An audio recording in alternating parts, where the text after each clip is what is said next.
माझ्या मनात अनेक वर्षाचा हा विषय होता की याच्यात काहीतरी केलं पाहिजे. मी आणि आयुक्त महोदयांनी या संदर्भामध्ये कोणालाही भनक लागून दिली नाही. नाहीतर कोणीतरी म्हणलं असतं की हा प्रोजेक्ट आमचाच आहे. इथं गणपती विसर्जनासाठी क्रेन बसवलं जाईल. परिसरामध्ये गार्डन, सुंदर अशा प्रकारचे संगीत कारंजे, शहराच्या लौकिकामध्ये हा प्रोजेक्ट भर टाकणारा ठरणार आहे. हा रस्ता हा ट्रिमिक्स आहे, ट्रक वगैरे येतील इथं, वर वर लोक बसतील. लहान मुलांना सुद्धा पाण्यामध्ये म्हणजे रेन डान्स साठी अपघात व्हायची शक्यता जवळजवळ 0 आहे.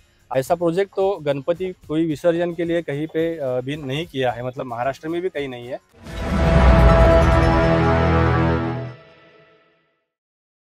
ज्या आशेने ज्या अपेक्षेने आपण मला विधानसभेमध्ये पाठवलं, त्या अनुषंगाने माझं कर्तव्य, माझी जबाबदारी म्हणून आपल्या कार्यकाळामध्ये काही चांगल्या गोष्टी आपल्या शहरामध्ये घडाव्यात, असा हा माझा आणि महानगरपालिकेचा प्रयत्न या ठिकाणी निश्चितपणे राहील आहे आणि प्रयत्नशील सुद्धा पुढच्या कालखंडावर सुद्धा राहू, आपण या ठिकाणी राहू. केंद्र सरकारच्या भांडवली गुंतवणुकीसाठी जी काही विशेष सहाय्य योजना आहे, या योजनेमधून जवळपास 11 कोटी रुपये किंवा त्यापेक्षा अधिकचा निधी इथं जो प्रोजेक्ट उभा राहतो त्यासाठी आपण हा निधी खर्च करतोय. निधी संपूर्ण आपल्याकडे आलेला आहे. 25 पर्यंत हे काम पूर्ण होईल. आपण जे बघतो त्याची रिटेनिंग वॉल ही 203 मीटरची आहे. पार्श्वभूमी अशी आहे की आपण ज्या जागेवरती बसलो हा शहरातला अत्यंत महत्त्वपूर्ण अशा प्रकारचा तलाव आहे. या तलावामध्ये दरवर्षी हजारो गणपतीचं विसर्जन होतं. पहिला टप्पा या तलावामध्ये हा इथं बेड इथं तयार होतं ना, देवीचं हा सुद्धा घाटाचा विसर्जन पहिला होतं. टप्पा आहे. आमच्या उत्तर इथे एक भारतीय स्टेप आणि मागे एक स्टेप या बिहारी ठिकाणी होणार आहे. लोकांचा छठ पूजा, लक्षात येतंय या इथं पूजेसाठी आता सुद्धा तुम्ही 10,000 सांगा. लोक या ठिकाणी याच मैदानावरती जमा होतात. गणपती विसर्जनच्या वेळेस गणेश भक्तांना आणि देवीच्या भक्तांना शब्द दिला होता उत्तर भारतीय बंधूंना आणि या सर्व गणपतीच्या सर्व मंडळांना की एक सुंदर प्रकारचं या ठिकाणी एक चांगला घाट या ठिकाणी बांधणार आहोत. कालांतराने हा तलाव पूर्णतः भरून जाईल प्लास्टर ऑफ पॅरिसने. मी आणि आयुक्त महोदयांनी या संदर्भामध्ये कोणालाही भनक लागून दिली नाही. नाहीतर कोणीतरी म्हणलं असतं की हा प्रोजेक्ट आमचाच आहे. कोणालाही भनक लागून दिली नाही आणि मग हा प्रोजेक्ट आम्ही मंजूर केला. आणि आपण बघताय की आता आपल्या समोर हे मोठं काम उभा होतंय आणि गणपती विसर्जन कुंड हा 103 मीटरचा आहे. 103 बाय 75 मीटर आणि 6 मीटर उंची तिची या ठिकाणी, त्यापेक्षा जास्त उंची या ठिकाणी राहील. पाणी साठवण क्षमता जवळपास 3.5 कोटी लिटरची आहे या भागातली, अलीकडच्या भागातली. इथं या कुंडावर येणारे सर्व रस्ते आपण कॉन्क्रिटीकरण या ठिकाणी करणार आहेत. कॉन्क्रिटीकरणाची लांबी 266 मीटरची या ठिकाणी आहे. विसर्जन घाटाचं क्षेत्रफळ 104 मीटर बाय 46.5 मीटर या ठिकाणी आहे. विसर्जन घाटाचे मटेरियल काळा पाषाण दगड इथपर्यंत या ठिकाणी आहे. आणि यासाठी एक गेट C1 तेही या ठिकाणी मोठं गेट, एंट्री गेट मोठं निर्माण केला जाईल. इथं गणपती विसर्जनासाठी क्रेन बसवलं जाईल. ओव्हरफ्लो पाईपलाईन या ठिकाणी केली जाईल. आणि मुख्य गोष्ट, जरी या कालावधीमध्ये गणपती विसर्जन या ठिकाणी संपल्यानंतर मग या घाटाचं आणि कुंडाचं काय करायचं, तर शहरामध्ये असा काही चांगला स्पॉट आपण निर्माण करावा. त्यामध्ये संगीत कारंजे, परिसरामध्ये गार्डन इत्यादी गोष्टी आम्ही या ठिकाणी करण्याचं ठरवलेलं आहे. लोकाला बसायला घाट, लोकाला बसायला मोठाले घाट या ठिकाणी राहतील. लोकांना बसून चांगल्या पद्धतीनं संगीत कारंज्याचा आनंद घेता येईल अशा प्रकारचं आम्ही त्या ठिकाणी आयोजित केलेलं आहे. मला असं वाटतं की शहराच्या लौकिकामध्ये हा प्रोजेक्ट भर टाकणारा ठरणार आहे. जेव्हा विसर्जन होतं त्यानंतर हे केमिकलचं पाणी पुन्हा हे पाणी कसं शुद्ध करता येईल, पुन्हा या पाण्यावर प्रक्रिया करता येईल आणि मग त्या पाण्यावर ट्रीटमेंट करून ते पाणी पुन्हा शुद्ध करायचं. तिकडचं पाणी इकडे येऊ शकेल, पण या भागातलं पाणी रिटर्निंग वॉलमुळे तिकडे जाऊ शकणार नाही. त्यामुळं दूषित पाणी त्यामध्ये मिसळणार नाही याची काळजी आम्ही पूर्णतः या ठिकाणी घेतलेली आहे. केमिकलचं पाणी या ठिकाणी तयार होणार आहे, ते पाणी या भागातून खाली पर्क्युलेट झालं असतं आणि तेच पाणी लोकांना प्यायला गेलं असतं. त्यामुळं आपण जेवढा हा कुंड जेवढा करतो, हा कुंड पूर्णतः या ठिकाणी आपण वॉटर प्रूफिंग त्यामध्ये पूर्णतः म्हणजे कुठेही पाणी जमिनीमध्ये मुरणार नाही अशा प्रकारची व्यवस्था यामध्ये आपण या ठिकाणी केलेली आहे. आता प्रत्यक्ष हे बोलण्यापेक्षा आपण काम पाहायला जाऊ. बोटिंगच्या संदर्भामध्ये मी पाणीपुरवठा खात्याचा त्या मंत्री होतो त्यावेळेसच बोटिंग आम्ही मान्य केलं होतं आणि त्यावेळेस काही बोटिंग आणून पण ठेवल्या होत्या.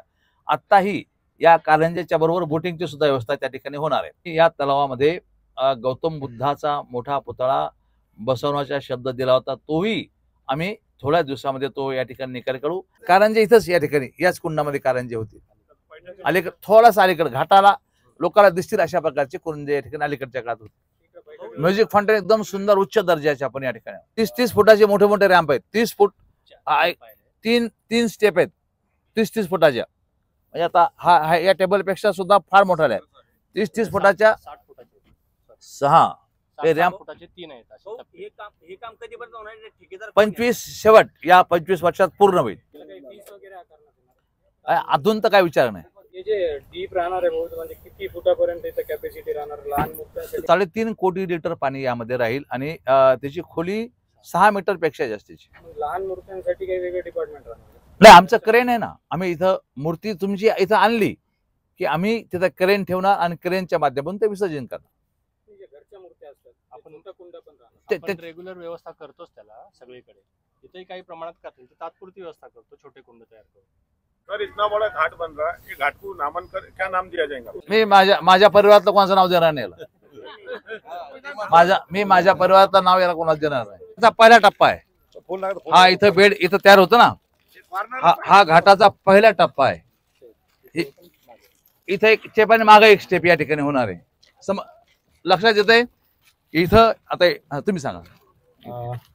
आपलं एस्टिमेट जे होतं त्याच्यामध्ये आपल्याला इथं फरशी आपण घेतली होती, पण फरशीऐवजी आपल्याला दगड चांगला राहील घडवण्याचं अशा पद्धतीनं आपण एस्टिमेट मध्ये दुरुस्ती करून त्याचा थोडा खर्च वाढतोय, कारण फरशी टिकली नसते आणि लोकांनी ते फोडून टाकले असते किंवा रात्री कदाचित घेऊन गेले असते. म्हणून आपण हे दगड या ठिकाणी दगडाचाच पूर्ण घाट जो पारंपरिक पद्धतीने नदीला वगैरे आपण जसा करतो तर त्या पद्धतीचं आपण इथं नियोजन केलंय. आपण कोणत्याही धार्मिक स्थळाच्या ठिकाणी गेलो तर त्या ठिकाणचे जसे घाट आहेत तशा प्रकारची इथं आपण रचना ठेवलेली आहे. या ठिकाणी आल्यानंतर गणपतीसाठी जे मूर्ती मोठ्या व्हेकल्स येतील त्या व्हेकल्स या रस्त्यावर उभ्या राहतील. हा रस्ता हा ट्रिमिक्स आहे, ट्रक वगैरे येतील इथं. हा, वर लोक बसतील, इकडे लोक राहतील. हा रस्त्याचा भाग आहे. असं स्ट्रक्चर निर्माण करतो इथे की इथं साधारणपणे गुडघाभर पाणी राहील आणि याच्यामध्ये लहान मुलांना सुद्धा पाण्यामध्ये म्हणजे रेन डान्स साठी जसे आपण शॉवर घेतो घरामध्ये तसे रेन डान्स साठी सुद्धा मुलांना खेळता येईल अशा पद्धतीचं काही आपण असे टप्पे इथं 1-2 टप्पे आपण करणार आहोत की जे लहान मुलं ह्या वेळेस समजा उन्हाळ्याच्या वेळी किंवा 4-5 वाजता जर आले या ठिकाणी तर या ठिकाणी त्यांना खेळण्याची व्यवस्था होईल. हे साधारणपणे 1 ते 1.5 फुटापर्यंतच आपण ह्याची खोली ठेवलेली आहे, 1-1.5 फुटापर्यंत. त्याच्या खाली गेल्यानंतर साधारणपणे 10 मीटरचा असा स्लोपिंग स्टोन पिचिंग केलेलं आहे. आपण खाली असं स्लोपिंग केलेलं आहे. इथं रेलिंग राहील. याच्या पलीकडे कुणालाही जाण्याची आपण परवानगी देत नाही. इथं कोणत्याही स्वरूपात माणूस जरी चुकून जरी एखादा आत गेला तरी तो एकदम खाली जाणार नाही, एकदम डेप्थ त्याला येणार नाही. त्यामुळं अपघात व्हायची वगैरे जी काही शक्यता आहे ती राहणार नाही. खोली तिथे 20 ते 22 फूट आहे टोटल. जो मेन पार्ट आहे जो 60 मीटर लांब आहे, 75 मीटर असा 100 मीटर आहे. तर हा जो मूळ बेसिन आहे हे आपलं विसर्जन कुंड आहे आणि या ठिकाणी आपण गणपतीचं विसर्जन करणार आहोत. गणपतीचं विसर्जन इथं नाही करणार आपण. इथून तिथपर्यंत जाण्यासाठी आपण सेम इक्वल अंतरावर 3 असे आतपर्यंत रॅम्प ठेवलेत आणि त्याच्यावर आपण जशी आपली ट्रेन जाते त्या पद्धतीने गणपती इथून बसून तिकडे पाठवण्यासाठीची आपण व्यवस्था इथे करणार आहोत. इन केस ऑफ इमर्जन्सी समजा अनुचित प्रकार घडला तर आपण इथं काय अवेलेबिलिटी राहणार? इथं आपले रेग्युलर जे म्हणजे आपल्याकडे कोणत्या वेळी म्हणजे आपण विसर्जन करत असताना घटना घडली तर समजा लाईफ सेव्हिंग साठी काही आहे? विसर्जन करत असताना की इतर वेळी इथं विसर्जन करतात. विसर्जन करत असताना आपल्याकडे लाईफ सेव्हिंगची सगळी पूर्ण टीम असते. आपले फायरची टीम असते, लाईफ सेव्हिंगची टीम असते आणि आत जाणारा जो वर्ग आहे तो प्रशिक्षित वर्गच ठेवतो आपण. त्याच्या व्यतिरिक्त अलाउच कोणाला करत नाही. बेसिकली ज्यांना कधी कधी अशा भावना असतात, पण आपण आता म्हणजे गेल्या 5-7 वर्षापासून आपण प्रत्येक मंडळासोबत 2-4 लोक फक्त आत घेतो. आता 2 पेक्षा 3-4 लोक जरी आली तरी चालतील, पण याच्या पुढे जाणार नाहीत. त्यामुळं अपघात व्हायची शक्यता जवळजवळ 0 आहे. अपघात कधी होईल की तो जर आत गेला तर, आणि आत जाण्याचा विषय राहणार नाही, कारण इथून आपण रॅम्प करून त्याच्यावरून ट्रॉली मार्फत सगळे गणपतीची किंवा देवीची मूर्ती आहे ती आपण शेवटपर्यंत घेणार आहोत. इथं साधारणपणे सेंटरला एक छोटीशी अशी गणपतीची एक छोटीशी मूर्ती दगडी किंवा अशा स्वरूपाची ठेवणार आहोत आपण, की ज्याच्यामुळं याचं एक पावित्र्य स्वरूपात ते दिसेल थोडंसं. आणि इथं ह्याच पार्टमध्ये आपण जे म्युझिकल कारंज्यांचा विषय सरांनी सांगितला तो आपण ह्याच पार्टमध्ये डेव्हलप करणार आहोत. सर ये मराठवाड़े में पहला है कि नहीं, ऐसा प्रोजेक्ट तो गणपति कोई विसर्जन के लिए कहीं पे भी नहीं किया है, मतलब महाराष्ट्र में भी कहीं नहीं है. मतलब अपना पहला ही प्रोजेक्ट है महाराष्ट्र में, ऐसा बोले तो भी कुछ ये नहीं है. जालना आदर्श रहेगा फिर? हाँ, जालना इसके लिए तो आदर्श रहेगा. और दूसरा ये कि यहाँ पे एक गेट बनाया है हमने.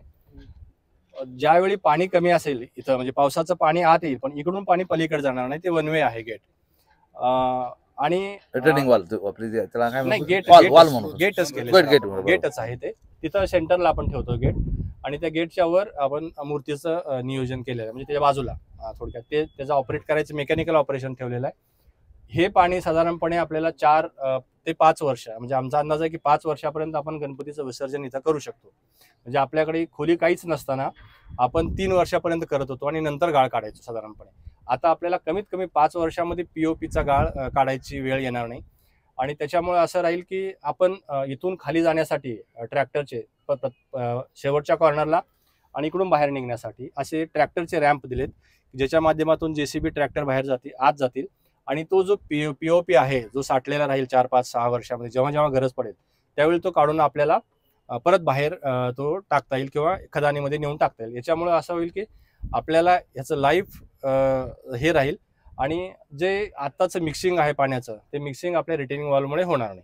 त्याच्यामुळे कॅन्सरसारखे आजार पण जे केमिकल, कारण ह्याच्यामध्ये आर्सेनिक वगैरे असतं त्याच्यामुळं रंगामध्ये, त्याच्यामुळं कॅन्सरचं प्रमाण खूप मोठ्या प्रमाणात म्हणजे प्रत्येक शहरामध्ये वाढत चाललंय. त्यात हा एक घटक आहे त्यापैकी एक. आणि याची जैवविविधता म्हणाल तर आपण 2%पर्यंतच एरिया वापरतो याचा पूर्ण तलावाच्या क्षेत्रापैकी, 2%पेक्षाही कमी आहे. त्यामुळे जैवविविधतेला कोणत्याही स्वरूपाचा याच्यामधून धोका नाही. आणि हा भाग आपण तलावाचं जे म्हणजे कालांतरानं तलाव भरून गेला असता तो भरून न जाणार आहे, आणि त्याचा मार्फत एक प्रकारे आपण पुनरुज्जीवन करतोय आणि त्याला लाईफ लॉंगपणे त्याचं लाईफ आपण एक्सटेंड करतोय. 30 फुटापर्यंत मूर्ती होऊ शकते? हो, मूर्ती उभी विसर्जित होत नाही, आडवी विसर्जित होते. त्यामुळं ह्याच्यावर 2 ते 3 लेअर बसतील, अशा पद्धतीनं मूर्तीचं विसर्जन होईल. कारण तिकडे आडव्याला पण प्रॉब्लेम येतो. नाही, येत नाही, कुठे येणार नाही. कुठे इथे नाही येणार कोण. नाही, पहिले आता नाही येणार. खोलच नव्हतं, खूप खोल केलेलं आहे. म्हणजे ह्या लेवल पेक्षाही अजून हे याचाही काही भाग काढलेला आहे. किती खोल केले, खूप खोल खूप केलं खोल केलेलं आहे.